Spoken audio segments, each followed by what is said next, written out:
လေးနဲ့ဆုတောင်းစကားလေးပါရှင်2019ရဲစတင်လက်တွဲခဲ့တာပေါ့နော်တိုးလေး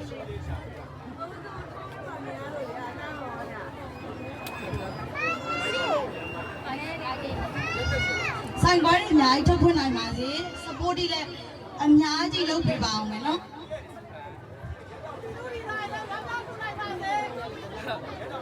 โอเคတော်လေးဆန်းပေးတဲ့ဆုနဲ့ပေးပြစီလို့ပြောကြပြစီကတိကအားလုံးကချစ်ကြတဲ့ကျမတို့ပြည်သူ့ချင်းလူပညာရှင်မောင်လေး heavy ပြောနေပြောနေတော်လေးအတွက်အမှတ်ရစကားလေးနဲ့ဆုတောင်းစကားလေးအမှတ်ရစကားလေးတွေ9မိနစ်လောက်ပြောပြပါအောင်ရှင်9မိနစ်တည်းကျွန်တော်ဒီကြပါပဲနော်9မိနစ်ဆိုတော့ဒီကကောင်လည်းတောက်ကြတာဆိုတော့ငါသိမပြောတတ်ဘူးအဲ့တော့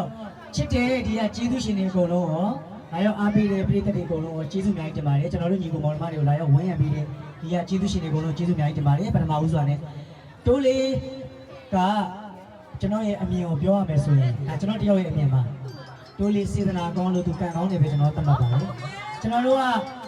ကျွန်တော်ကကျတော့ဗမာလူမျိုးဆိုတော့ကျွန်တော်ဗုဒ္ဓဘာသာလူမျိုးဆိုတော့သူ့ရဲ့ကံတိုင်းအကျိုးကျွန်တော်ယုံပါတယ်နော်အဲ့တော့တိုးလေးရှေ့ဆက်လဲထပ်ပြီးတော့မြင်မအောင်မယ်အောင်မြင်အောင်မယ်ကျွန်တော်ကဒီလိုမြင်ပါတယ်ဒါသူ့ရဲ့လက်ရှိစိတ်ကိုမဖြတ်ပြရင်တော့သူတောက်လျှောက်အောင်မြင်မှာပေါ့နော်ဒီစိတ်လေးကျွန်တော်ရန်သဘောကြပါတယ်ဒါကြောင့်မို့လို့တိုးလေးဒီတက်မကလုပ်ငန်းကိုင်ကိုင်းတွေအဆင်ပြေ၍မိသားစုပေါ်တည်တတ်တဲ့သူတယောက်ဖြစ်၍အောင်မြင်ကြော်ကြပါစေလို့ကျွန်တော်ပြောချင်ပါတယ်ခင်ဗျာအားလုံးကျေးဇူးတင်ပါတယ်နော်ဟုတ်ကဲ့ကဲတကယ်ကို perfect ပြည့်စုံเนาะဆုတောင်းစကားလေးเนาะဟုတ်ကဲ့ဂရုပါတယ်ကျေးဇူးလည်းထူးထူးတင်ရှိပါတယ်